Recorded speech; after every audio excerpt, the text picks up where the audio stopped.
Hello, welcome everyone. My name is Jennifer Cran and I'm the chair of CCAT. Bonjour et bienvenue. It's a big pleasure to welcome all of you to our final session in CCAT's first virtual symposium. Today's session is Pulling Back the Curtain, Managing Access to Justice at the Tribunal Front Counter. Avant de commencer, si vous voulez activer le service d'interprétation simultanée, cliquez sur le bouton en bas de votre écran, il y a un petit globe. Et vous pouvez mettre en sourdine l'audio original. So if you would like to use simultaneous interpretation, we just ask you to click the little button at the bottom of the screen, the globe. You can select the language of your choice and mute the original audio. Ce sera une session bilingue. This will be a bilingual session. So I think today's session is particularly important as it features the voices of those who are truly on the front lines and who interact with the Canadians who we're here to serve in the administrative justice world.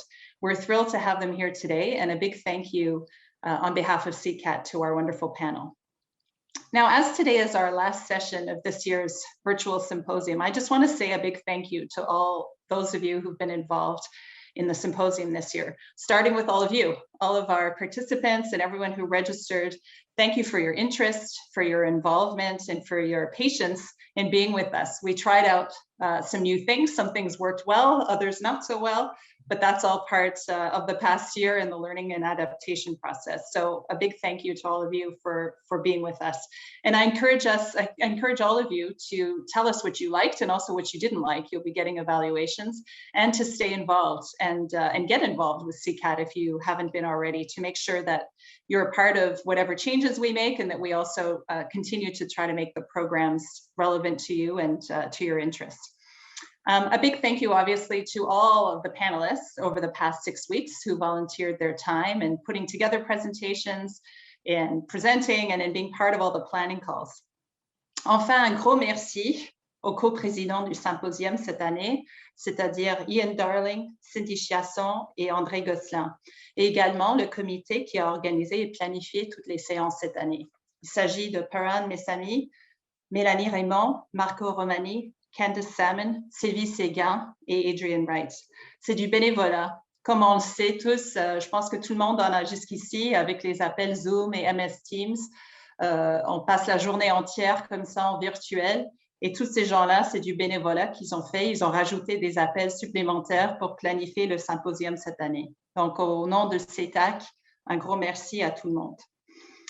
Finally, I would like to invite you to join us on May 20th for a webinar on truth and reconciliation. The panelists will include retired Judge Harry Laferme, Healy Bruce, Professor Sarah Morales, Amber Price, and it will also be moderated by Myrna McCallum, who joined us for a previous session. So, je passe la parole à Marco Romani, qui est le modérateur aujourd'hui. Encore une fois, merci. Bonjour tout le monde. Merci, Jennifer. Hi, everybody. So I'd like to welcome you today to our session on pulling back the curtain, maintaining access to justice at the tribunal front counter. En français, lever le rideau, gérer l'accès à la justice au comptoir d'accueil des tribunaux. Simplement vous informer que c'était une session que le comité a cru serait appropriée compte tenu des différents tribunaux administratifs à travers le pays et comment ils sont administrés, parce que souvent, les décideurs, dont plusieurs de nous sommes, ne sont pas parfaitement au courant de comment les dossiers se rendent jusqu'à nous et le travail qui est fait. Et on est très heureux durant cette session d'avoir plusieurs membres de différents tribunaux administratifs qui vont nous expliquer comment eux, ils gèrent, si on veut, l'accès à la justice de par leurs tribunaux. Alors, j'aimerais prendre aussi un moment pour avoir un remerciement à Mme Cindy Chiasson, qui, elle, est décideur au Alberta Energy Regulator, pour tout le travail qu'elle a fait sur la session avec moi et le reste du comité et les panélistes. C'était vraiment intéressant à préparer et j'espère que vous allez aimer la session. Alors, tel que Jennifer l'a mentionné, vous allez voir qu'il y a un bouton questions et réponses au bas de votre écran. Je vous invite à poser vos questions et faites-le là, aussitôt que ça vous vient à l'idée parce qu'ils vont le documenter. Puis à partir de ce moment-là, on va être en mesure de... je suis désolé, je viens de voir qu'apparemment, mon vidéo n'a pas démarré. Pourtant, à l'écran, j'étais démarré. Alors, je vous demande pardon si vous ne m'avez pas vu et si vous m'avez entendu. I'll switch to English now. How about that? So yeah, I just mentioned that we have the Q&A button at the bottom of the screen, which will allow you to put in questions so that we can treat them. And please do so as we're going along, because we'll be able to manage it, and we'll be able to basically go back to them whenever it's appropriate. So don't hesitate to put in your questions. And again, same thing with regards to the simultaneous interpretation. You have access to that on the bottom of your screen, so you can have this simultaneously translated in the language of your choice. So on the first hand, you've seen the biographies of our members that have been posted on the website, but I will invite them to introduce themselves. So first, let me introduce David Key to present himself. Yes, hello. So my name is David. I'm a liaison officer for the Social Security Tribunal of Canada. I'm currently I'm talking to you from Gatineau, Quebec, which is the traditional home of the Anishinaabewaki Nation. So what I do at the tribunal, a liaison officer, is essentially pretty much the connection between the appellants, the represented and unrepresented appellants, also the tribunal members and the registry officers and whatnot. So really what it is I work at the call center of the Social Security Tribunal, which is a fairly large tribunal, and there's thousands of cases before the tribunal. So whenever anybody has a question, they would call the call center, which is my office here, and I would basically provide them either with the information that they're looking for from looking in files, or I would direct them to the appropriate registry officer. We also field calls from tribunal members who are having difficulties with hearings, and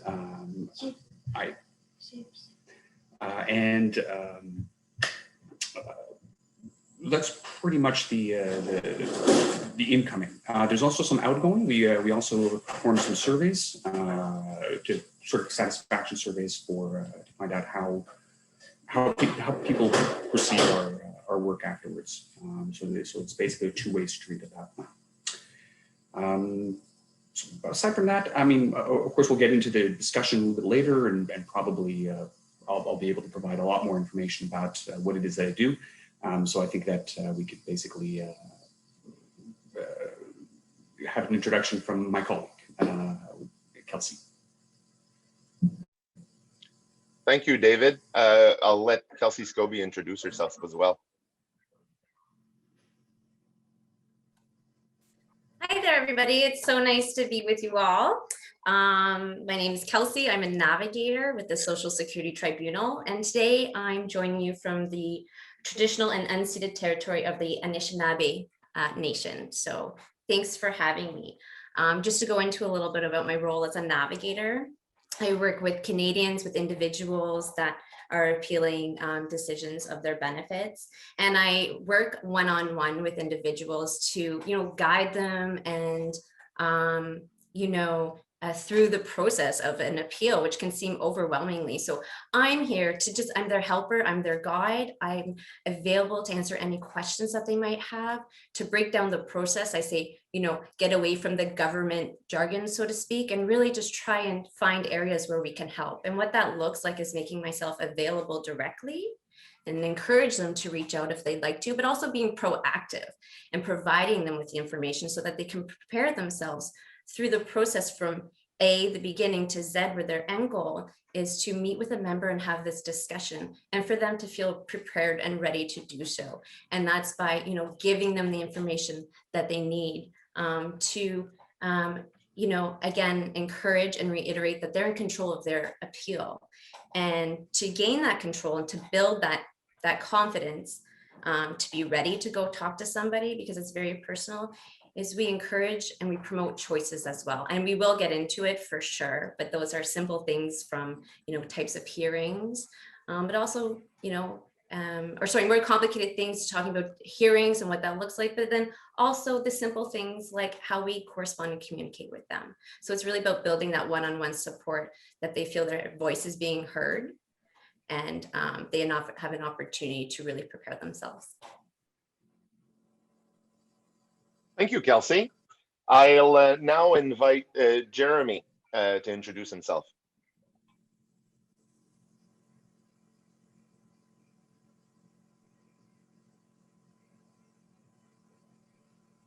You're muted, Jeremy. Yeah, so apologies.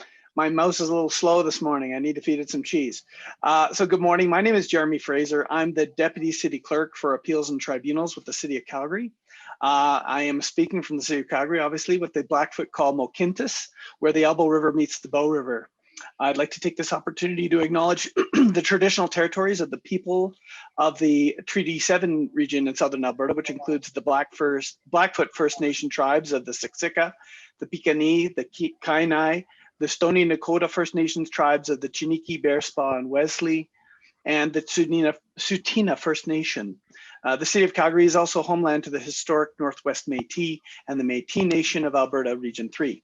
So as the Deputy City Clerk for Appeals and Tribunals at the City of Calgary, my role is essentially to support 3 separate tribunals: the Calgary Assessment Review Board, the Calgary Subdivision and Development Appeal Board, and the Calgary License and Community Standards Appeal Board. And those tribunals obviously deal with a multitude of different municipal matters, ranging from municipal property assessment, planning matters, bylaw enforcement, and the like. So I support the board leadership and the members of the tribunals by providing administrative support through the teams that work with me. And we do everything from receiving and scheduling appeals, distributing decisions of the tribunals when they're issued. We work closely with all stakeholders, including unrepresented claimants all the time, or appellants at the front counter of our office. Certainly work closely with the board leadership and the tribunal membership to ensure that the processes and procedures that they put in place are adequately supported from an administrative perspective, and to make sure that their processes and procedures that serve the needs of the public that show up to try to exercise their rights before our tribunals. Increasingly, as we move forward, an important role for me and my team is to develop, maintain, and support the technology that tribunals need to continue to innovate and modernize the way they provide service to the public and a variety of stakeholders. And that, in a nutshell, is my role. Look forward to the discussion. Thank you.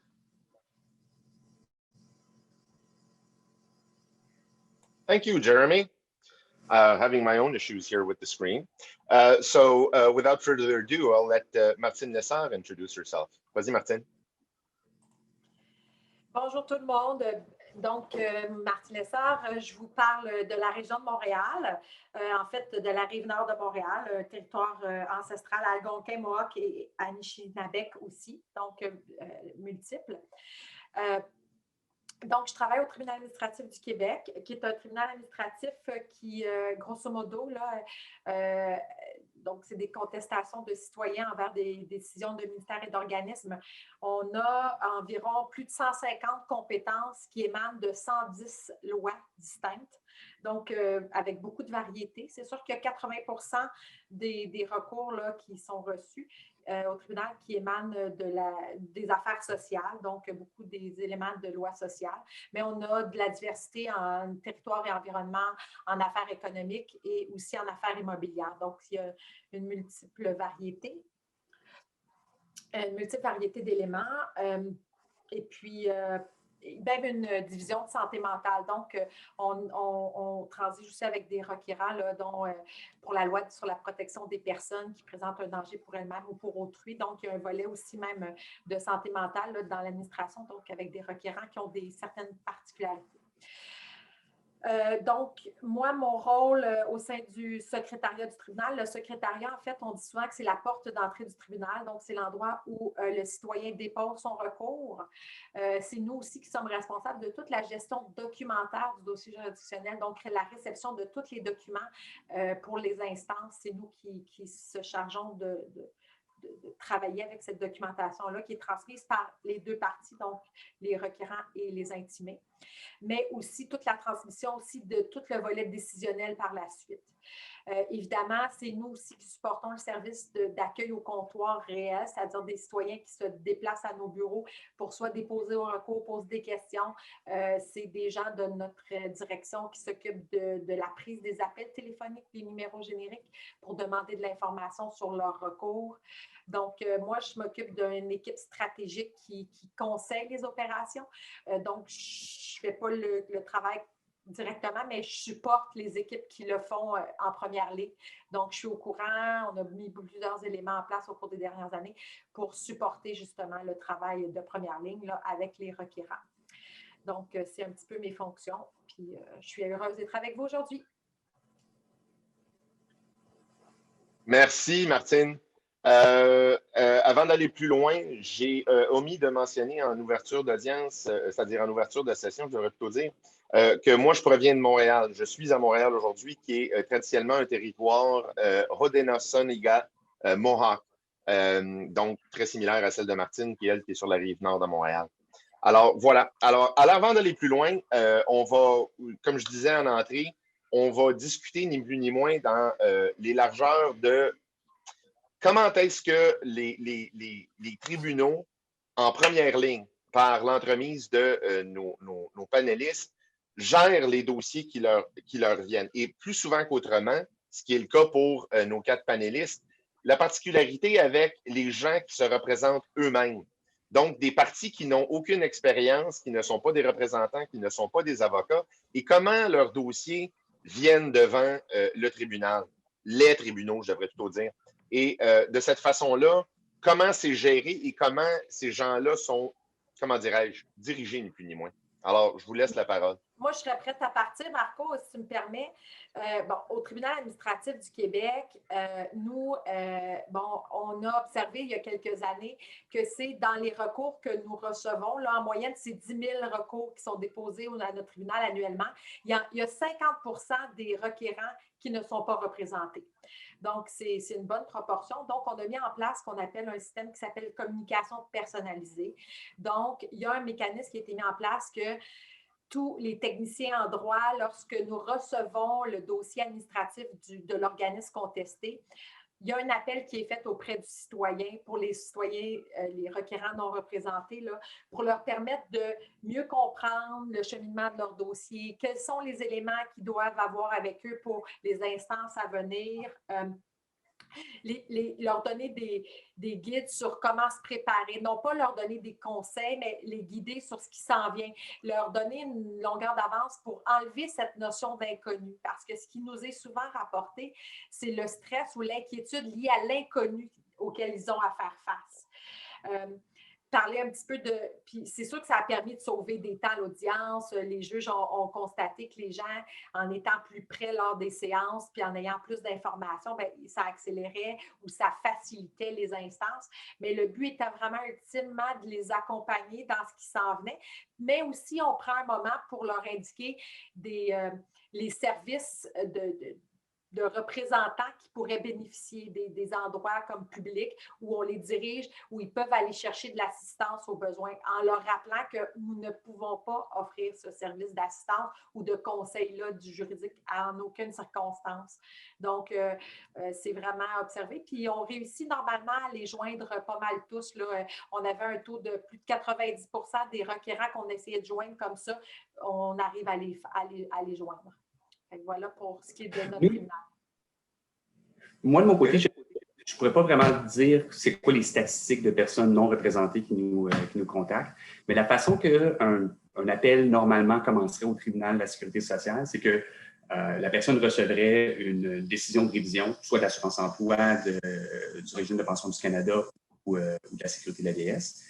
Et sur ce document-là, il y a souvent notre numéro de téléphone. Donc, le numéro de téléphone, le site web. Donc, les appelants peuvent aller au site web pour obtenir des formulaires, un petit peu plus de renseignements. Mais la plupart du temps, ils voient le numéro de téléphone, donc ils vont appeler liaison, notre service. Et donc, c'est à peu près à nous de commencer à les diriger à travers le processus d'appel.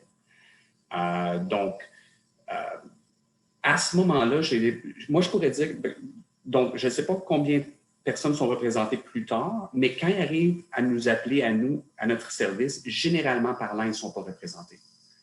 Ils ne savent pas qu'ils peuvent être représentés encore à ce moment-là.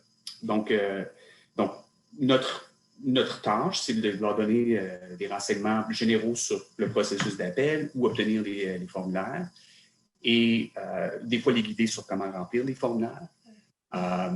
Et puis leur donner aussi des recours si on a besoin d'assistance plus légale, on peut les diriger à notre site web où nous, on a des liens pour des organismes qui peuvent les aider, sachant que nous, on ne peut pas vraiment leur donner de conseils légaux là, à ce moment-là. And I apologize if I'm going to be flipping from French to English sometimes. If anybody else wants to jump in at this point. We have simultaneous translation, David. We can go. Yep. How about Jeremy? How about you kick in on that subject? You know, it's interesting. A lot of the matters that we're dealing with at the City of Calgary are very highly technical. And of course, when citizens who have varying degrees of, say, legal literacy in particular, but even the technical literacy of our business or the underlying business that they want to challenge, they're struggling with that. And so to the point that David was making, you know, there's a fine line. They call us often and they're wanting to understand all of the things that they should do. And there always is that invisible barrier between providing them with information and support, while at the same time not stepping in to provide that advice. At the same time, in almost all the matters that we deal with, the City of Calgary is a party. And so there's the independence of the tribunal from that institutional party is something that we need to bear in mind, and also the relationship between a very unsophisticated, unrepresented party and the City of Calgary, which has robust resources to represent the facts or whatever arguments they wish to present to the tribunal. So that we have to really ensure that when we're dealing with the staff that we have that support tribunals, that we have instilled that awareness and instilled that that culture of support. And it's also important that we really stay connected with the tribunal, because the tribunal often sees things in the hearing context that at the front counter we don't see. So we have a part of the communication puzzle as those appeals come in, as those people reach out for information and support, we have that piece. But afterwards, once the hearing is commenced, some of the interactions and some of the revelations about the degree of awareness that has developed or that we've supported isn't necessarily as visible to us. So it's really important that as administration, we work closely with the tribunal members and leadership to make sure that we're all having an. We may have lost you, Jeremy. Yeah, so Jeremy seems frozen. Actually, sorry, David. Jeremy, if anything, try shutting off your camera. If your internet is a little weak, just shut off your camera, because that may increase the bandwidth for your audio. Try it. But you know what? Ça nous donne l'opportunité. Kelsey, why don't you pick up the ball now? Free tech tips too. Love it. You know, I'll jump in and piggyback kind of on some of the things that have been brought up so far. So there's obviously, you know, some recognition going on that people who are underrepresented need some help. And how can we do that? And how can we be proactive in doing that? Because, you know, a lot of times by the time they get to the tribunal, they're just corresponding through letters. And this, you know, the messages are getting lost in the translation, but they don't know who to pick up the phone and call. And they're calling, you know, places and they're not getting back to people. They're talking to someone, but it's never the same person. And oftentimes the messages gets mixed up. So here at the tribunal, under the navigator service, we recognize that was, you know, an issue. And when appellants would get to the hearing, you know, they have a year to go through this process. And in this year, the year that they've had to prepare themselves, they've been given no information and no help unless they feel comfortable calling the call center like David, who would provide them that help. But sometimes people, you know, they're nervous and it's not their everyday thing. We have to remember that this is what we do every day. This is not something that they deal with ever. And they've been at the point that they're with us. This is a year or two process.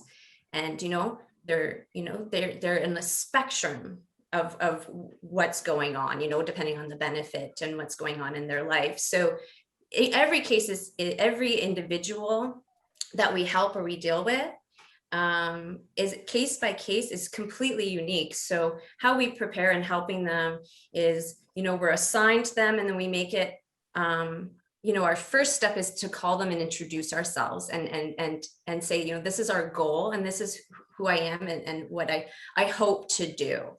And then we continue that communication. Soy Martine. Non, il faut jamais oublier, je pense que c'est un peu ça, que les requérants, là, ils savent souvent pas les détails juridiques, administratifs.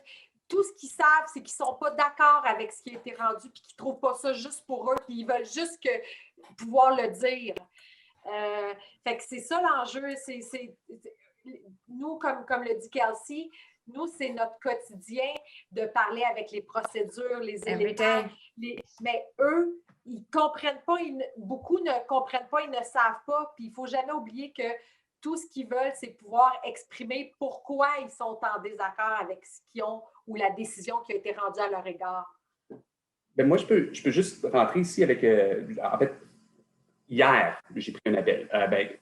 Présentement, on ne prend pas les appels de façon directe, on les retourne. Fait que mon emploi est un petit peu différent qui était avant la pandémie. Avant la pandémie, we had a live call center, and basically the calls would come in, we'd pick them up live within they'd ring and we'd pick it up. So appellants would basically talk to one of us within 5 minutes of them thinking of their question. Now, due to the pandemic, it's a bit different, so we try to call them back. We're reaching people approximately 15, 20 minutes after they call us and leave a message. Now, one of the things is that, just a call that I had yesterday, the woman calls, she has been talking to employment insurance about her case over the past month or so. So basically, she's had 5 different agents from employment insurance tell her, as she told me, 5 different things. So at this point here, she's now received a reconsideration decision and wants to appeal it to the tribunal. And her question to me was not just how to go about doing it, but if she should. So that's where I think that the line becomes between advocacy and just providing support to the tribunal support. So I think that it's basically trying to find out that fine line between what you can do and what you should do. Mm-hmm. So as long as you're able to stay on the line of what you can do, as opposed to if you should do these things, mm-hmm. that's a good way of directing people through the system without providing them with legal advice, essentially. I think that's very interesting, David. Mm-hmm. Sorry, Kelsey. I was going to add. Jeremy, you'd been cut off before, but I just wanted to know if you'd finished your point, just to make sure, because we had a question that was forwarded. I was going to read it out to you guys and actually do it live, if you don't mind. Go ahead. Yeah. No, sorry. I think I fixed my problem here. Apologies. Yeah, as long as you disconnect the gaming console, everything should be fine. So we have a question from one of our attendees. Do your organization support full end-to-end online processes? For example, are clients able to provide electronic forms or have these ingested digitally into your case management systems? Je commence. Vas-y. Au tribunal administratif du Québec, on a instauré depuis le 1er juillet dernier, le 31 juillet dernier, les requérants peuvent déposer leur recours, leur contestation en ligne. Ça, nous, c'est fait. Après ça, on est en train de travailler pour un système de dépôt de documents en ligne pour le reste des documents par la suite. Évidemment, en lien avec la pandémie, on invite les gens à nous les transmettre par courriel. Ce n'est pas la meilleure façon, surtout quand c'est des documents volumineux. On en est là. On a instauré aussi dernièrement une signature numérique des juges des décisions. Par contre, la transmission de la décision proprement dite se fait encore en mode papier ou par la poste, mais on a déjà un système là, on n'est pas encore avec une prestation électronique de service complète numérique, mais c'est une intention de le faire. Mais au moins, les gens peuvent déposer leur recours en ligne là, depuis le mois de juillet dernier. And we're pretty much at the same kind of level as well. So our forms are all available on our website, and there is actually one of the forms which is fillable online, and then after that you can have an electronic signature and submit that. But it's not quite yet an online form that's submittable from the website. I believe that that's coming. Then once we get we get what's known as the authorization to communicate by email.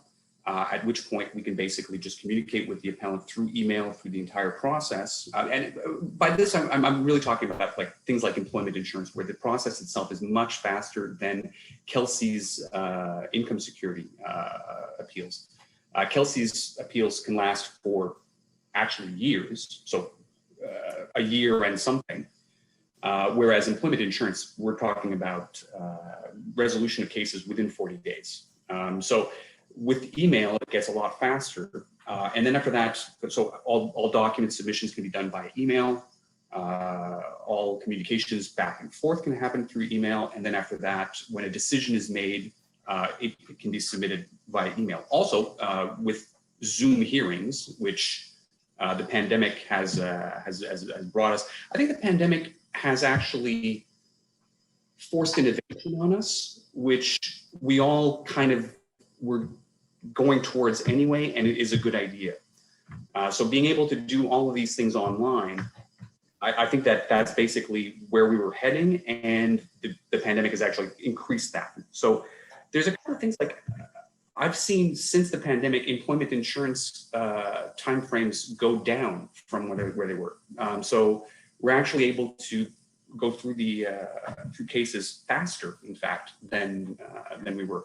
Of course, we are also trying to do that no matter what. Basically, improving our service is always what we try to do. But at the same time, for all the badness that this has occurred, it leads to some innovations in that case. So we're almost, I would say, the tribunal is almost an online and start to end service.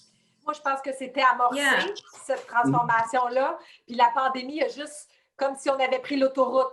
Là, exactement, on n'a pas le choix. On n'a pas le choix. Puis nous, on avait commencé une transformation de mettre nos dossiers en mode électronique avant la pandémie, une chance. Puis on a dû accélérer le processus parce que nous, en affaires sociales, 99% de nos instances sont en ligne depuis le mois de mars. We were lucky enough to have all the documents have been digitized and available in an online database for years at the tribunal. So that's actually been something. Yeah, exactly. And for somebody that's on the front line taking calls, that's a godsend. Yeah. So if somebody calls, asks for the status of their appeal or where to go, I have a database that I can just open up, scroll right through rapidly and provide the information instantaneously. What about you, Jeremy? I'm curious about, sorry, Kelsey, if you don't mind, I just want to hear about Jeremy because since it's the city, dealing with the city, how have you guys adapted to that? Well, we like Martine have been evolving our technology for quite a while, and so some of the advances we've made in terms of moving to paperless processes have really played to our advantage during the pandemic. So we're very grateful we've done that. For example, last year we launched something for our assessment review board called an evidence disclosure portal. So before we had evidence coming in, for the tribunal, maybe like 10 different ways. And email was particularly problematic because we have spam filters, we have size limitations, we get evidence that's thousands of pages long submitted on assessment complaints that would be divided into 15 parts, and then the staff have to stitch it back together. It was grossly inefficient, but also very unwieldy and unuseful for parties. So we created just sort of a drag and drop web portal. We did that last year. And of course, it's played to our advantage this year because our office is essentially closed. We do have a Dropbox, so there are small minority people. We will continue always to support, of course, physical documents, but we're encouraging and pushing everybody to go electronic. And our tools that we have, and I will say we have varying range. I have several tribunals. One is very high volume, very highly automated. We are essentially paperless from beginning to end of that process. For our smaller tribunal, the License and Community Standards Appeal Board was still much more paper bound. We digitize records like David was referring to. So internally we manage those records electronically, but there's still, we don't have a web portal to file an appeal for the LCSAB, for example. We don't, and partly it relates to the volumes and the economics of that endeavor. But yes, that's definitely the path to go. And the past work we've done on that has definitely parlayed to an advantage in our current operating milieu. Cool. Kelsey, you wanted to add in? Because we got another question. So if you had something to, please throw it in. Just really quickly. So everything that David said, but we also, we have a vulnerable population as well. And depending on the age of our appellants, a lot of people, or depending on, many statuses, whether they have, internet or access to a printer or this or that. So we range from fax still. We still receive faxes for those that need to be accommodated at that, to physical, to the email. So it's really a range. And then we also, talk to the appellants about, what they're most comfortable with. Because again, we want to promote choice and their access to justice. And that's part of it as well, being able to communicate in the method that they want to. Yeah, that's quite interesting. So here, we got another question before we go into another subject. That the question comes from Terry Cooney. I hope I pronounced your name properly. I apologize if I butchered it.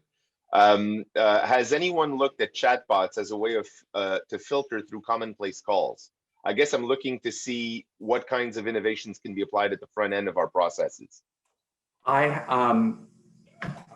not seen it yet. I know that we're actually working on that. So that is something that the tribunal has actually looked into. Actually, I think something like a sort of a Skype type situation or something like that, where instead of, well, not instead of, but in addition to taking calls, we could also basically field live questions via the internet. So basically somebody that's on our website wants clarification on a particular part of the website, perhaps there'll be a button or something that you can basically ask your chat question, and then we would respond to that. Now, in terms, I think, of bots, I think bots would be like an automated response to those things. I don't have that information myself, so I don't know whether or not that's been thought of. I would think, in my opinion, that having an agent actually respond to questions from the tribunal as opposed to an automated response would probably be a better service to at least our appellants, especially unrepresented, unknowledgeable ones. Not having a sort of canned response. I mean, that's. Je m'excuse, David. Vas-y, Martine. Pour répondre aux appels, nous, déjà, on reçoit quand même un bon volume d'appels avec une quantité limitée de personnel pour répondre. Et là, on a des réponses automatiques qu'on peut, c'est pas des chatbots, mais des quick parts pour quand on a une question par courriel avec des réponses automatiques. Puis c'est pas toujours bien reçu. Les gens préfèrent souvent une réponse plus personnalisée, soit par téléphone ou même dans un courriel. Mais je pense que oui, ça pourrait être investigué. Ou quelqu'un, est-ce qu'éventuellement, on ne pourra pas développer d'avoir une personne qui pourrait justement répondre en ligne à un chat pour des questions plutôt que le faire par un appel avec peut-être des requérants plus jeunes parce qu'on le voit, hein, il y a différentes tranches de requérants. Il y en a plus à l'aise technologiques qui vont préférer justement communiquer rapidement avec nous par courriel, tout ça, que de faire un appel. Puis on a des gens qui vont préférer le mode appel classique. Je pense qu'il faut être capable de s'adapter. Mais je pense que ça va être la dernière couche de service possible d'y aller plus électronique, bien que ça serait probablement intéressant, mais nous, on n'a pas ça pour le moment. Ça a probablement aussi beaucoup à voir avec le genre de tribunal administratif, right? La nature des recours en tant que tel. I mean, Jeremy, Kelsey, in actual fact, what I was going to do is this actually segues well into our next subject, which was what you guys deal with directly, having to do with the difference between directing people and counseling people. And in actual fact, this last question the attendee sent us is kind of like that's where we're going, right? Where does that line And like, how do you deal with that line? Because that line is Yeah. there. Sometimes it's very nice and clear. Sometimes it ain't so clear. So I don't know. What do you guys have to say about that? Absolutely. C'est clair I pour think it's, nous. Oh, wait. On va laisser Kelsey aller No, tirer go à ahead. mer. Oui. no. Don't be too polite. I well, told thanks. you guys. Well, I think that's a huge thing, you know, that we deal with on a daily basis. And, you know, it's ever evolving and with our, you know, with the discussions. But I find that the most important piece that helps us with this line is we're providing information. We're being proactive with giving them the information. For example, Palan's like, well, I don't know what types of information that I wouldn't even be able to think of what. Okay, so, you know, have you been seeing any sort of specialists or, you know, therapists or going to counseling, or what type of treatment have you been doing? So we want to get them to think about what have they been doing in terms, you know, I'm talking specifically about a disability appeal right now, but it's, you know, think about what you're going through, what your day-to-day looks like, what, you know, the appointments, the people you're seeing. And if this is information that you want someone to look at, then this is the type of information that you may wish to submit. So because we're giving them, you know, kind of, educating them on the kind of information that the member is going to be looking at, you know, we talk about, you know, the criteria that the member uses. And so giving them that information is kind of checking off those questions right away. And right at the beginning, you know, we explain our role and say, we're not representing you in any way. I'm simply here to provide information. I cannot give legal advice. And then we also, you know, as Martin was talking about before, we do say if they do feel that they need additional services, then we can kind of guide them or direct them to, you know, a legal aid that's, you know, in their area. But I find that if you give them the information, you're answering these questions that they have in their mind, they understand that, you know, our role is completely neutral, but, you know, this is what the scope of things. And just to add something to Kelsey's point here about when directing them to like a legal aid of some kind, the way that happens at the tribunal, because of course we cannot provide legal advice, and we can't actually direct them specifically towards like a lawyer or something. I mean, that would actually in and of itself be legal guidance. But our website has a link, a series of links to organizations that can help. So basically, what I would do if somebody were a bit baffled by the entirety of the process. So what do I do? How do I go about it? I would perhaps direct them to the website under our most requested links. We've got something called Organizations That Can Help, where nonprofits from across Canada have basically told the tribunal that they can offer these services. So I'm not sending them to anybody specific. I'm just basically saying, go to this website. On the website, there's a bunch of organizations that are separated by province and by city, and also nationally. And just contact these people and they may be able to assist you. So that's essential. Je vais préciser par rapport à ce que je disais tantôt. Nous, quand on les assiste, quand je disais qu'on les dirige, c'est plus vers des associations de représentants. Jamais on va les diriger vers, exemple, des avocats en particulier. Si on ne peut pas faire ça.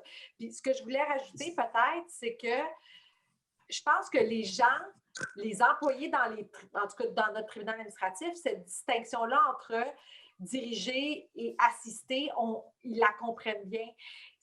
La difficulté vient de faire comprendre aux requérants cette distinction-là. Lui, il y a quelqu'un devant lui, il y a quelqu'un devant ou au téléphone à qui il peut parler. Cette distinction-là, c'est pour le requérant que ce n'est pas clair et qu'il faut lui dire qu'on ne peut pas. Je pense qu'il faut être transparent dès le départ puis lui dire qu'on comprend que ça peut être stressant pour lui, mais qu'on ne peut pas. Et qu'on n'est pas les personnes, on n'est pas la meilleure personne pour le faire de toute façon et qu'on ne peut pas. Et c'est pour ça qu'on va le diriger ou lui suggérer des associations qui peuvent le prendre en charge s'il a besoin de conseils, mais qu'en aucun cas, on ne peut lui dire quoi faire. Parce que souvent, c'est ce qu'ils veulent quand ils appellent. Est-ce que je devrais dire ça? Est-ce que je devrais faire ça? Est-ce que c'est une bonne idée? Bien, rapidement, on est obligé de dire, bien, écoutez, je ne peux pas répondre. C'est ça qui est triste parfois, d'être obligé de leur dire, bien, je comprends que ça vous inquiète, mais je ne peux pas vous dire ce que vous aimeriez entendre finalement. To a certain extent, the fact that we're not lawyers that I don't have a law background myself, is actually a great thing for that. Because at the same time, I actually don't know how to provide them with legal advice. I'm not qualified for it. So I can just simply provide the information that I know about the tribunal. So I'm very knowledgeable about how the tribunal itself works and how, who to send the form to, how the mechanics of it are going to be, what's going to happen at the hearing, when are you going to be receiving acknowledgement of the letter? I know all of these things. I don't know what the regulations of the Canada Pension Plan are. I don't know what the eligibility requirements for employment insurance regular benefits are. I mean, I know kind of, but I don't know. Professionally, when I talk to somebody, I think that the best thing to do is to be able to know what you know and also know what you don't know or what you can't know. Exactly. That's actually a good life rule, David, period. Yeah. To be honest, if you can live by that philosophy, you're already ahead. Yeah. Actually, if you don't mind, we've got a few questions up on the board. So if you guys don't mind, I'll submit them. We'll try to go in order. So the first one comes from Jim Palmer. Easier name to read, by the way. Have your organizations enhanced online education materials for the constituent base? So this education material could be passive material, better online information, or interactive ways to review educational material. We find parties are not well prepared justifying their appeals based on irrelevant matters. Anyone? Pour nous, je sais qu'il y a une multitude d'éléments sur le site web, de documents, de pamphlets, explicatifs. Il y a même, bon, sur notre site web, je pense qu'ils doivent être revus, qui commencent à dater, mais il y a même une vidéo avec une audition simulée pour essayer de montrer comment ça se passe, là. Ça, il y a certaines informations qui sont transmises là, ou disponibles sur le site web. Ce qui est difficile, c'est même si on les guide, les requérants, ou on va les guider pour l'utilisation, là, c'est là que souvent, ce n'est pas toujours utilisé ou consulté. Mais on les guide, on essaie de les guider vers ces sites. Nous, de notre côté, notre site web est présentement en train d'être revamped en bon français. Et puis, on est en train de rajouter, on a ce qu'on appelle les pamphlets.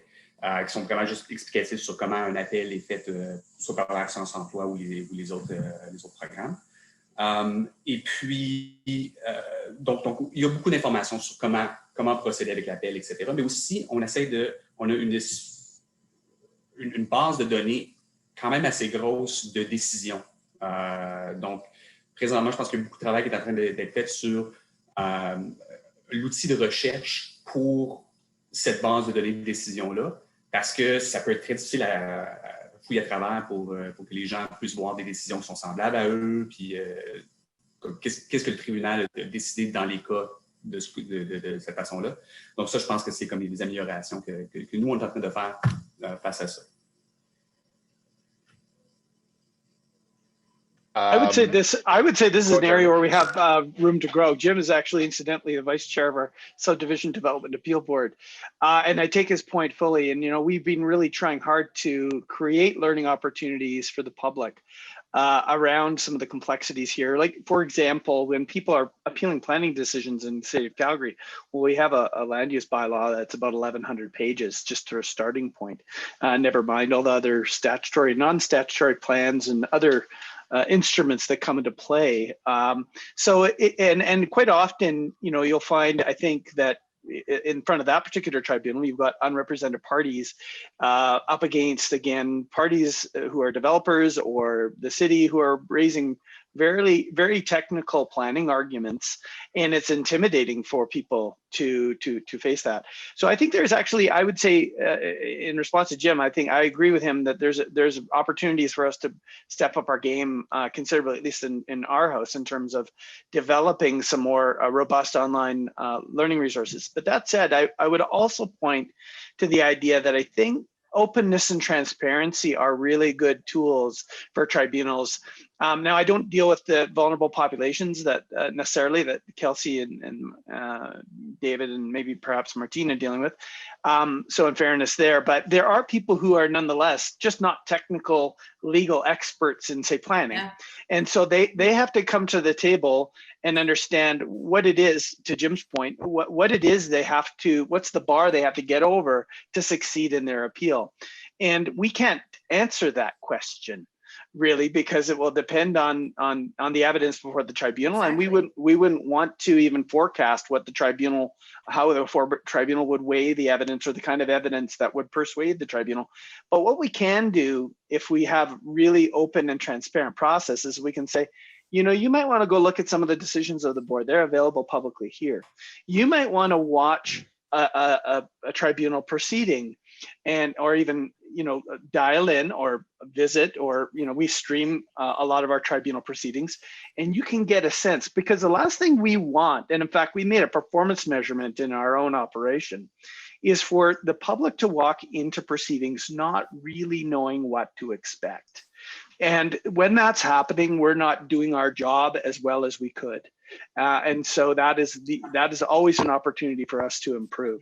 We want people to come out of that hearing room feeling like, I knew what it was that I was going to have to do, and I put forward what I wanted to put forward in order to be heard, regardless of the outcome.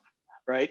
And so if we aren't getting to that point, then there's a gap in performance that we need to meet. And to Jim's point, I think online e-learning, some of the tools that Martine's deployed, some videos of proceedings and things like that, these are tools we could add to our toolkit that would probably help us improve the way we're supporting the public.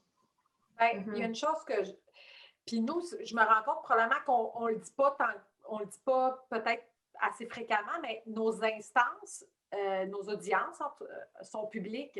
Normalement, un citoyen, ça pourrait être étrange, mais pourrait demander d'être... quand c'était en présentiel, ils pouvaient venir dans nos bureaux, puis à moins que le juge décide d'un huis clos, mais ils peuvent s'asseoir puis écouter ce qui se passe. Fait qu'ils peuvent venir... Bon, en numérique, il y a quand même cette possibilité-là, mais ce n'est pas quelque chose qu'on va parler. Est-ce que ça pourrait être quelque chose d'intéressant de dire, écoutez, vous savez que nos audiences sont publiques, si vous pourriez venir en amont de votre audience qui pourrait avoir lieu dans un an ou quelque chose, vous pourriez assister aujourd'hui à une audience de même titre ou de même nature, puis voir un peu comment ça se passe. Ça pourrait peut-être être une option ou une alternative. We actually have sort of a process like that. Our hearings are also public. They're not advertised, but they're theoretically public. And same thing as the decision. So anybody could participate. And frequently, in recent years, universities, so the University of Ottawa and a couple of other legal departments have sent law students to basically attend these hearings, which is part of that educational process. I mean, it would help them be better representatives, because of course, we're talking about unrepresented appellants all the time here, but there are representatives that want more information as well. And I no, but I actually, if you don't mind, David, I'll segue on that. I think that it actually fits in. I mean, I, as a decider, have had many hearings where I've had students or people that have shown up and like, do you mind if we attend the hearing? And of course, the reality being of the pandemic, you know, the hearing rooms are not that large, and how many people can you stuff in there in today's world? Forget it, right? But I mean, maybe next year's world we'll be able to. Kelsey, if you don't mind, we have an anonymous question, because okay, anonymous, but directly, but specifically directed to you, which and the question is as follows: Kelsey, as a system navigator, are you also processing the appeal you're assigned to, or do other staff handle that work? A wonderful question. I love it. Oh, when exactly. An appeal is open, registered with us, it's actually a team effort where we have clerks that are on the file, we have myself, we have client service that helps us up. So yes, I'm involved from start to finish, but depending on what's going on with the, you know, additional information that comes in from either the appellant themselves, from their doctors, or from, you know, someone on their end to the other party who is the minister, any information that comes from them, this is information that's processed by the clerk. I'm made aware of it. I'm always involved from every step. That's I'm flagged. Hey, something's going on. So then I can pick up the phone and say, hey, Mrs. You know, I've received your information. I want to let you know that, you know, that's received. It'll be acknowledged properly. You'll receive a copy of it. So will the minister.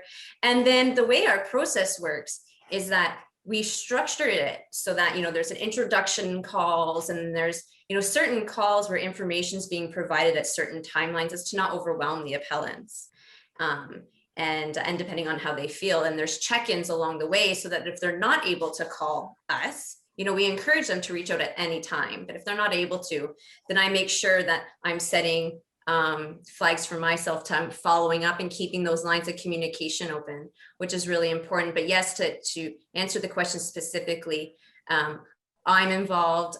There's a clerk on file that's involved that plays a huge role with keeping the information acknowledged and organized by coding systems. We like to code everything, so there's, you know, the pages are numbered in order. And then of course the tribunal member who jumps on at one point or another. But Kelsey, you're the registry officer for the file that you navigate. I'm the registry officer navigator for the file. Yeah. So I see everything, and I kind of like have my, you know, I'm connected to everybody that's on the file. And then when the tribunal member jumps on, then that's another area of, you know, information sharing and connection. And the tribunal members have been extremely proactive in you know, communicating with the clerks on file or the ROs or the navigators on file for, you know, anything that we may have missed or need to clear up. So basically, Hopefully as a navigator, you're omniscient, basically. Yeah. That's cool. We actually It is cool. We actually have a question from one of the chairs, the co-chair actually, Ian Darling, which is, from your perspective, what could tribunal members do in the context of their hearings to make things easier, both for you and for the parties? Have at it. Go, Kelsey, tell you what. Vas-y, Martine, on va te laisser y aller. Moi, j'allais dire que, tu sais, on l'a dit un petit peu, mais je le sais que c'est pas évident, mais ne jamais perdre de vue que les citoyens qui font des appels, de toujours, j'imagine qu'ils le font, mais de jamais perdre de vue qu'ils ne connaissent pas toutes les teneurs juridiques et administratives liées à leur appel. Et je pense que c'est de se remettre toujours dans la phase de ben, je suis face à quelqu'un, ou moi, quand je suis dans une situation d'un inconnu total, puis c'est ça, puis de pas d'avoir cette souplesse-là face à... Je comprends qu'il y a une procédure, mais que les gens ne savent pas et ne connaissent pas. Puis même si oui, ils ont l'obligation d'aller chercher de l'information probablement, puis de se tenir au courant, mais je pense que c'est la clé de se mettre à la place de l'autre un peu. Puis ben, j'imagine que c'est fait, mais moi, je pense que c'est ce qui me vient au cœur là, de dire de jamais... De se ramener dans la position quand nous, on est face à une situation où c'est un inconnu total, comment on se sent, puis de se ramener dans cette situation-là. Kelsey? Kelsey, you were going to jump in before. That's a great, that's a great point. You know, you're continuously trying to, you know, empathize or appreciate that this is something that, again, I'll repeat, and I always repeat it. They don't do this every day. So they're a deer in the headlights. And if we can connect on that level where I'm here to provide information, and how can I help you, but also be proactive, as I mentioned, and we do this with plain language as well, then that's our goal. In terms of the tribunal member, one thing that I found that, and it depends, it's really case by case, but you know, there has been some introduction of, you know, some appellants are extremely anxious. And even though we talk about what to expect at the hearing, throughout this entire process, sometimes weekly, if that's the help that they require, or depending on, you know, their conditions or illness. Sometimes they still need more information about what to expect. And I found that the members have started to do pre-hearing conferences where they're meeting people like before the hearing, just to kind of give them more of a reassurance, this is what to expect. And the fact that they're talking to the member, really, you know, if I'm unable to get through, or it's just the member feels that they would benefit from having a pre-hearing conference. There's even been situations where questions have been provided before the hearing. Not that they have to answer the questions before the hearing, but I find that you know, that's one thing that I find helps the parties, to be honest. I know it's a lot, it's extra work, but it's something that I found that has been helpful with appellants, that, okay, and, you know, you say there's no trick questions and this is, you know, your opportunity to talk about what's going on with you. But sometimes, you know, having those conversations isn't enough. So having that has been helpful. You know what, if none of you mind, I'll just interject, because I happen to be a person that does decide and manages cases like that. I'll share with everybody attending that I myself have my, let's call it my speech, especially when I have parties that are not represented, to put them at ease, right? And I usually use an opening line, something to the effect about, I'll bet you didn't sleep well last night. And you know, 9 times out of 10, I get a, no, I didn't. And it's like, okay, let me walk you through this. This is how this is going to run. But that's very specific to me, right? I can't speak for my colleagues, not even within my own tribunal, forget the other ones. But that's I'm assuming has to do with, that falls under the category of tricks of the trade, right? Does it not? Like an icebreaker, right? Correct. Well, icebreaker, and also a question of putting context. Because as is the theme of the session, right, the oftentimes one of the underlying issues is lack of knowledge. They don't know.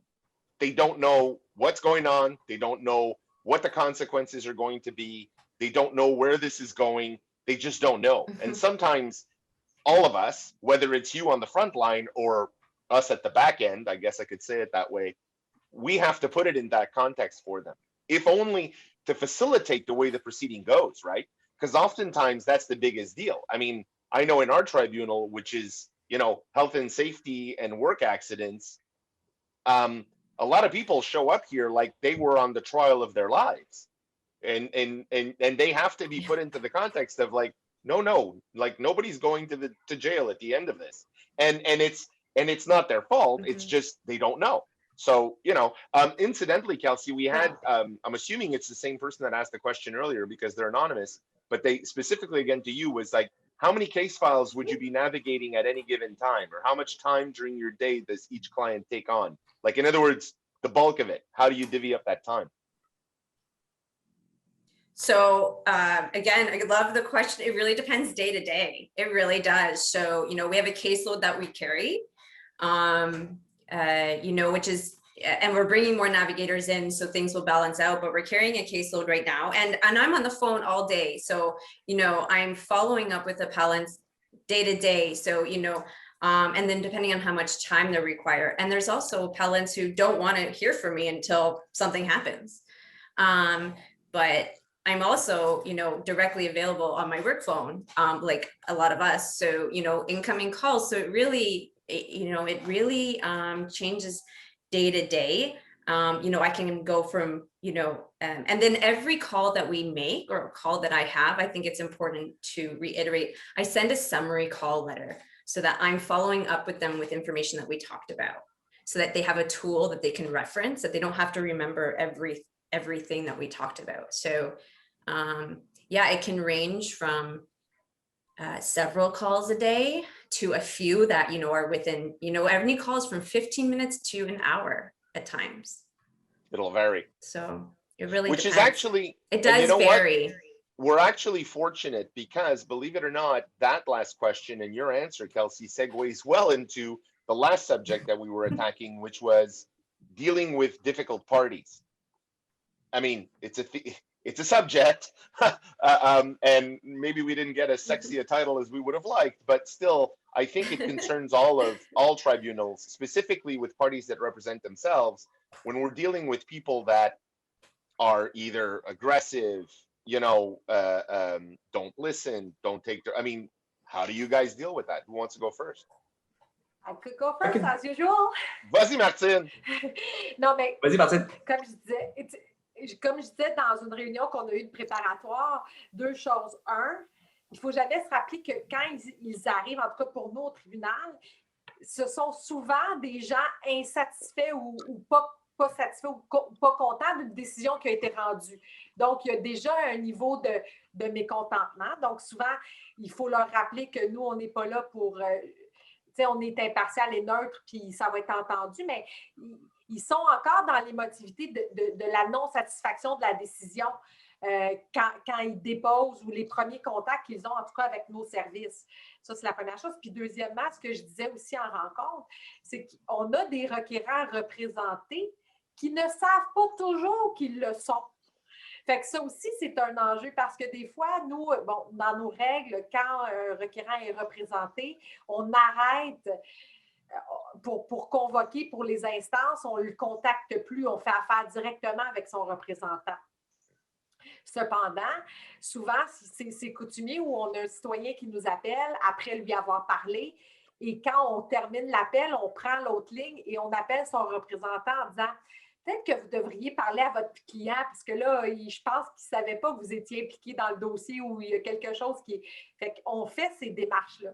Fait que c'est vraiment particulier, ces clientèles des fois difficiles, mais il y en a qui sont difficiles parce qu'ils sont mécontents, puis d'autres plus en lien avec la confusion par rapport au processus où il y a un mélange entre notre niveau de tribunal et les décisions de première instance. Puis là, il y a confusion entre les différentes organisations. C'est souvent ça qui n'est pas simple ou facile à gérer, là.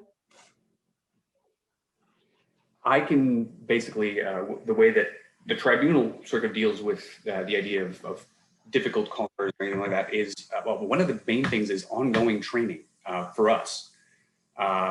There are any number of tools that one can use while talking to somebody that's upset that will either diffuse the situation or figure out how to go about doing that.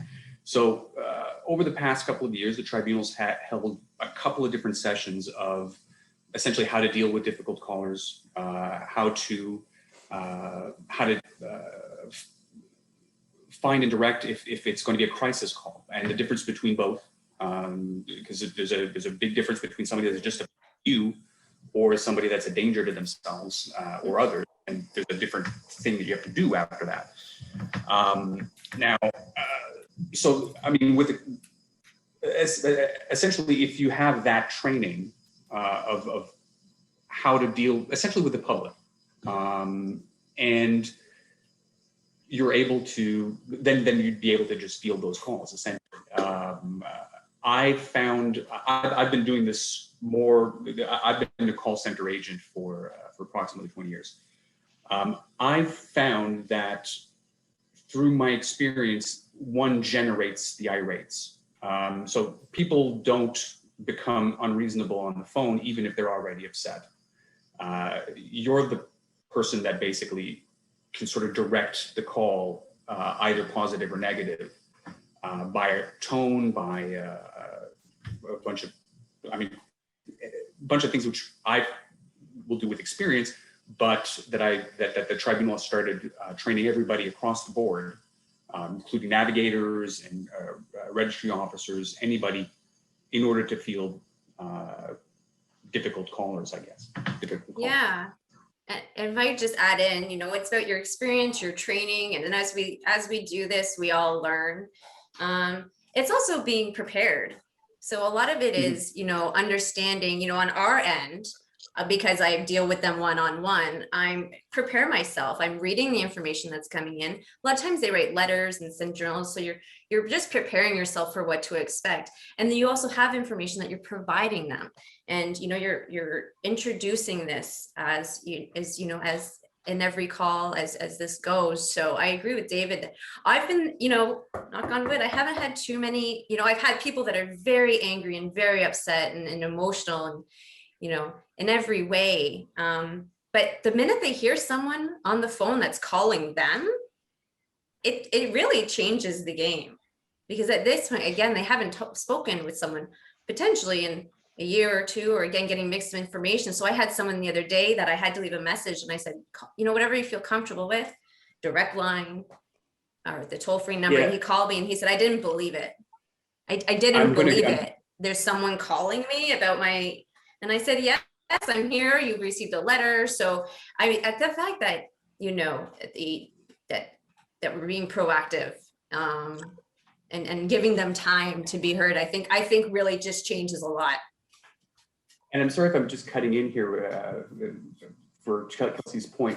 And this might be just sort of a luxury of the tribunal, the Social Security Tribunal itself. So we do have a call center that's fairly well staffed, and we've got the navigators, and it's a fairly well. It's true. It's a large station. So what really does a good job at reducing the amount of frustration that people can have is that when they call me, they talked to me, as opposed to other instances that they've tried to contact the government beforehand. So when they tried to reach employment insurance a week before that to find out about their reconsideration decision, they had to wait 3 hours on the line if they talked to somebody. If they were able to leave a message to speak to a supervisor or something like that, they'd be told, we'll get back in touch with you within 3 days or something to that effect. Mm. We call them back in 20 minutes.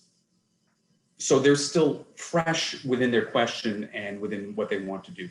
And I mean, that's something that maybe smaller tribunals can't really do, but something that the tribunal, and people are absolutely flabbergasted when we call them back within 20 minutes. It's basically like, what? They often don't think it's us. Yeah, they're asking if you want to have their social insurance number or something, right? Like they think you're, they think it's exactly a call. What about you, Jeremy? Yeah, or family. Well, I was going to say that, from my years of experience of working at the Immigration and Refugee Board, you begin to recognize that we live in a society where there's an entire spectrum of mental health, and not everybody who calls is on the really good end of the spectrum of mental health. People have experienced trauma. Even people who aren't suffering, you'd think of as mental illness, can be just driven to extreme frustration in dealing with what they view as red tape or bureaucracy or just a system that isn't responsive to their needs. So our compelling call as administration when we're dealing with these people is always to step into the shoes that I think Kelsey and David are speaking about, is really to be facilitative and helpful, and to help them try to achieve what it is they're trying to achieve. So there are obviously always limits to that. But I think one of the cornerstones is just fundamental empathy and respect when we're communicating with people. That means that staff also have to have fundamental respect for themselves. I mean, we don't tolerate abuse, and I'm sure nobody does in their operation, but there's a way of deflecting that. And oftentimes it's that tenacity of kindness and empathy and listening that is the successful lever to turn these clients. I going back to something Kelsey said earlier too, which is when she's talking to people, she'll send them a written summary. And I think what a great tactic to convince people who are frustrated or aggravated or maybe a bit fringe that they have actually been heard, and there's an action plan, and their ideas and what they've said have registered with the person that they called. So all these things I think are extremely productive. I have to tell you a very short, quick anecdote about a kind of a comical character we had in one of our tribunals at the Assessment Review Board. We had an individual who had complained about their annual property assessment year after year without success, or let's say with limited success. So one day he walked into our office with a notice of assessment for his property that he'd done for himself. And he notified us that he had fired the city assessor and he was going to be providing his own property assessment services from now on. And if the city assessor didn't like his assessment, then the burden of proof was on him to complain against the assessment that he had produced. So, this is, something we do see. We do see appellants and complainants who come forward repeatedly in some of these processes that we have, invite members of the public to file an annual complaint or allow for the possibility of it in any event. And or if they have live in a place where there's a real densification of the community happening, there's more opportunity to appeal developments that are happening around them and affecting their use and enjoyment of their property. So, we're dealing with clients not only who are navigating this the first time, but who are maybe navigating it for the 10th time. And they have got maybe, again, because they've had limited success, they've developed a kind of a thick skin and a cynicism and a skepticism. So we have to pull out all of these tools of empathy and listening and action in order to ensure that they understand we're here to facilitate what it is they're trying to achieve. And I mean that in terms of helping them put their concerns before the tribunal. If I can jump in just for a second here, because one of the, sorry. Please do. Okay, sorry.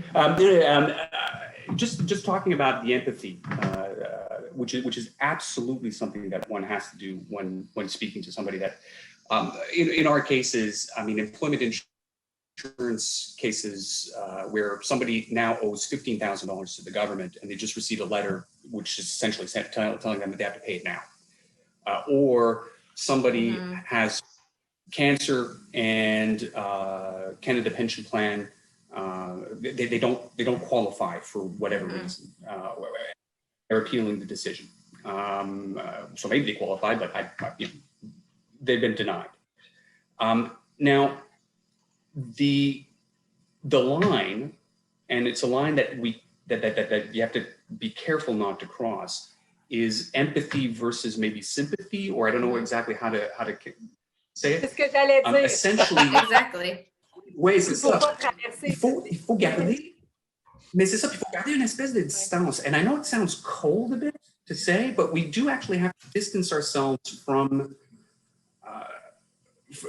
basically just commiserating with people, which find that will generate problem calls 3 calls down the line. So having spoken to you twice and basically just you went, oh no, you'll get over this, and just providing a good buddy kind of that causes problems down the line. There is a certain detachment that one has to have, but at the same time, you do actually have to empathize. So you do actually have to be able to put yourself in the shoes of the other person without necessarily wearing them out. Ben, c'est ce que c'est pas facile avec les employés de première ligne parce que souvent, ils font affaire avec quelqu'un qui leur parle, avec une détresse, avec un problème. Mais c'est ça, mais c'est de leur dire, c'est toujours d'insister sur, à partir du moment où on tombe en mode sympathie, ben, il y a une ouverture qui se crée avec l'appelant qui peut amener à faire glisser les choses parce qu'il dit, ben, j'ai été comme si on avait été. Parce que leurs besoins, on dit souvent que le besoin du requérant qui fait un recours au tribunal, c'est qu'il y a un besoin d'être entendu. Puis quand on rentre en mode sympathie, il y a une impression d'être entendu alors que c'est pas nous qui devons le faire. Et c'est la raison pour laquelle tu vas toujours entendre des gens dire des choses comme « Ah oui, mais moi j'ai parlé à Madame X et elle m'a dit que j'allais gagner. » Et souvent, ça va être à cause qu'il y a quelqu'un qui a été trop sympathique et que ça a été mal interprété. Tout à fait. Et puis, all of a sudden, that person, you just fall into not neutrality. You basically just sort of start falling on people's side. It's just that is something that we see all the time at the call center. So it's basically that is a. Je dirais que pour un service de première ligne, là, enlever de rideau, comme on disait au début, le titre de du colloque, c'est justement, c'est à partir du moment où on tombe en mode sympathie, ça peut causer des problèmes. Donc, c'est notre plus grand piège de toujours rester en mode empathie sans tomber vers la sympathie. I think respect It's is hard the to real. do, but Go ahead, yeah, Jerry. Sorry, exactly. sorry, David. I was just going to say respect is at the cornerstone of that. Whether that's somebody who is coming forward with frustration for the first time or the 10th time, still understanding they have rights to present their case and rights to be heard, and to respect that. So even this individual is coming forward with this assessment notice that he's mocked up. We need to respect his frustration, his experience, his history, and respect his ability to say, hey, look, I understand what you're trying to do is you're trying to make sure that your assessment is at the appropriate value. So let us help you walk through the best way. What are the obstacles you see as getting in your way of presenting that case? What can we do to support that? To deal with some of those obstacles. We can't overturn the law. We can't change the burden of proof, but we can respect the right of the party to bring their case and to be heard in front of the tribunal. And, I mean, look, like many tribunals, I'm sure, have completely respect the ability of our adjudicators to handle, and the members of our tribunals to handle those situations with tact, empathy, respect, and yet, as to your point, David, not to get drawn into sympathy, if you want to call it that in quotations, but to stay objective while still understanding that experience of the person. 100%. We get that question daily, right? Like, sorry, Go I was ahead, just gonna say, Kelsey. we get that question daily. Well, what do you think I should do?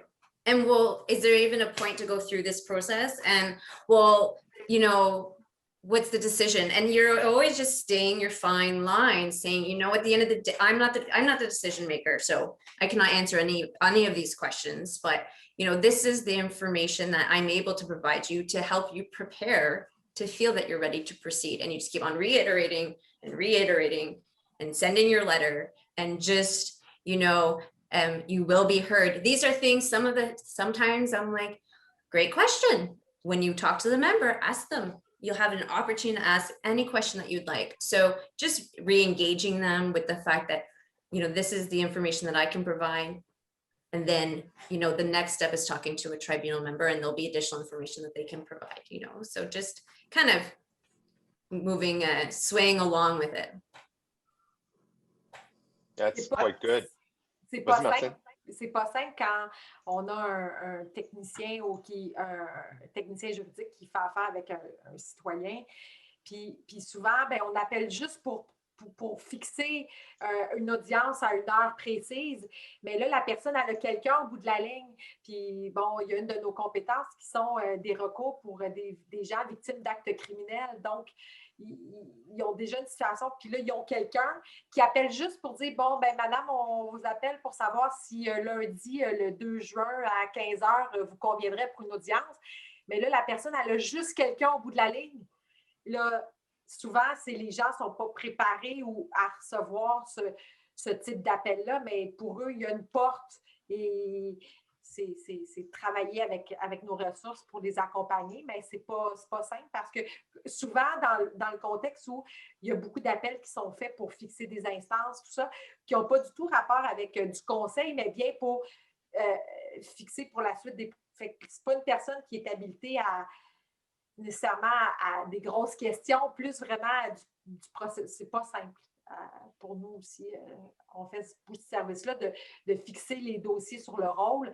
Et quand les gens ils ont cette porte, il y a quelqu'un qui les appelle.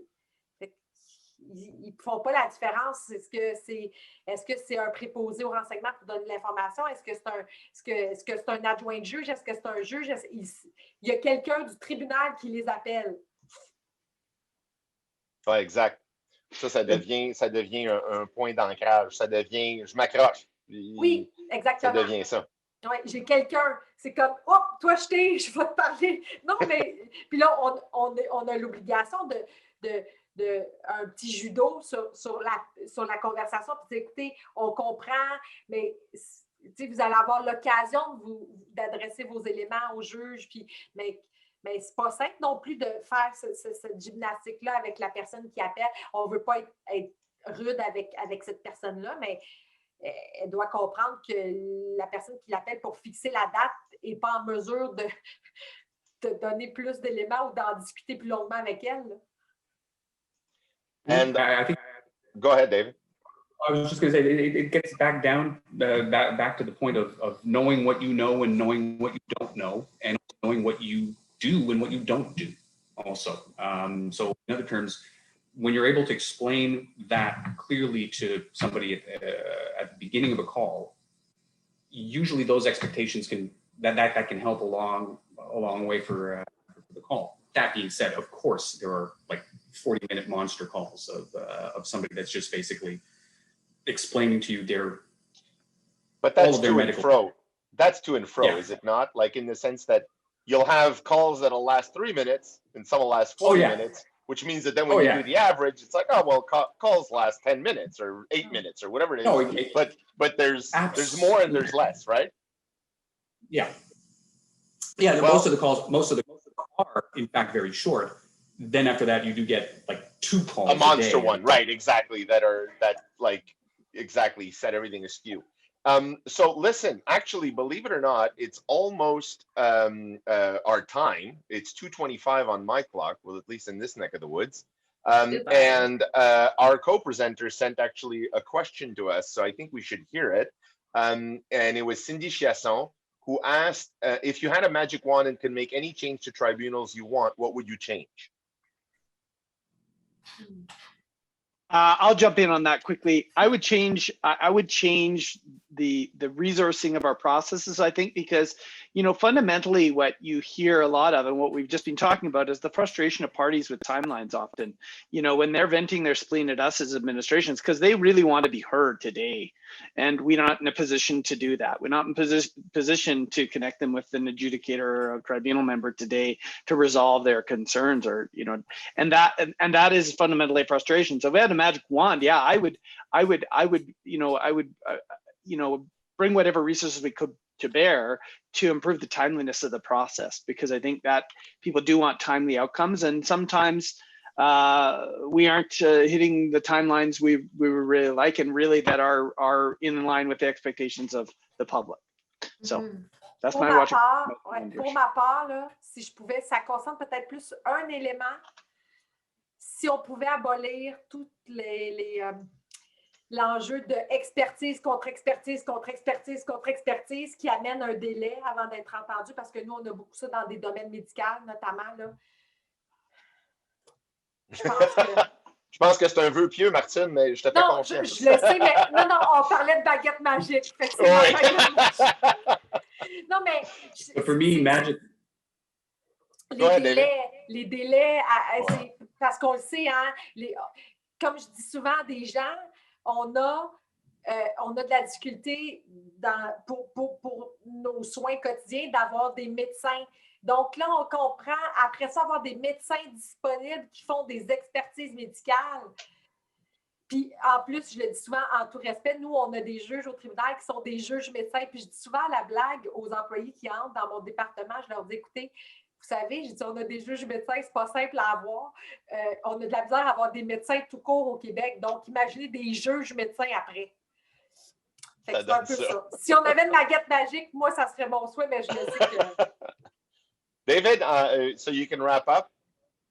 Right, well, magic wand, really magic wand.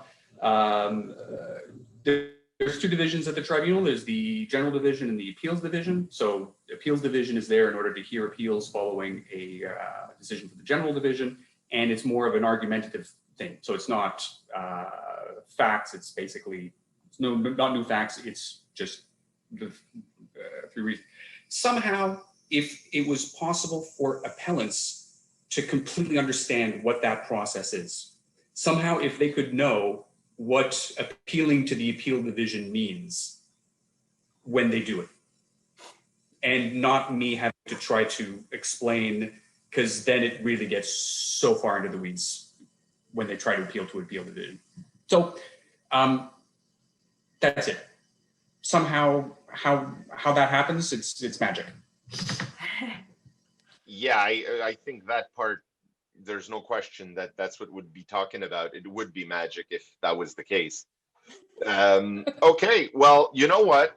Based on our timeline, I want to thank all 4 of you Jeremy, Martin, David, and Kelsey for being with us today, because your perspectives are unique with regards especially to people like myself who are not on the front line. So CCAT is also pleased to announce that in lieu of speaker gifts, a contribution to the National Self-Represented Litigants Project is going to be made in your honor. So we honestly want to thank you guys for that.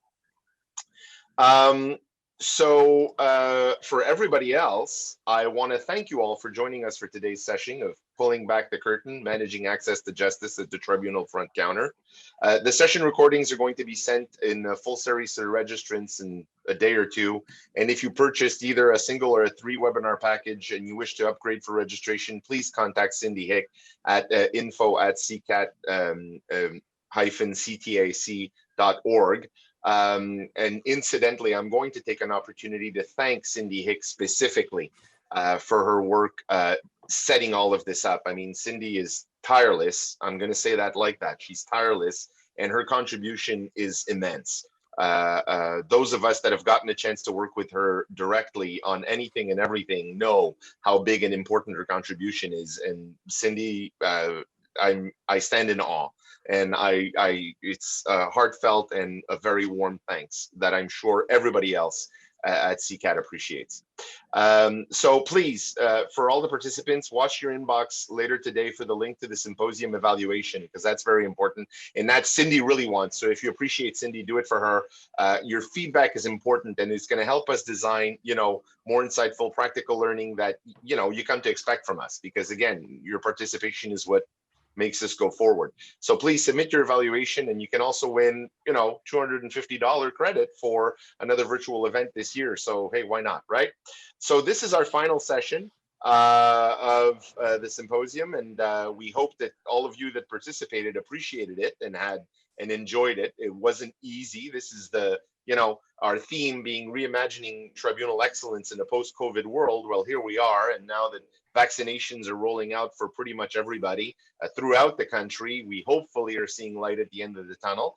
But as everybody's seen in these sessions, new realities have come to light. Hearings being done virtually, using electronic means to communicate, to be able to file, to be able to be heard, continuances, everything that goes with, and everything to do with the essence of administrative tribunals, of delivering, fair, accessible, and efficient justice throughout the country. And I think that all of us, and now I'm including the attendees, we should be proud of the fact of what we contribute to make that go forward. So on behalf of everyone at CCAT, I just want to say thank you for attending, participating, sharing, and your questions. And it's just an outstanding process. So thank you very much, everybody. And that'll be us. Thank you so much. Thank you, everybody. Enjoy. Take care. Thank you. Thank you, Marco. Thank you, everyone out there.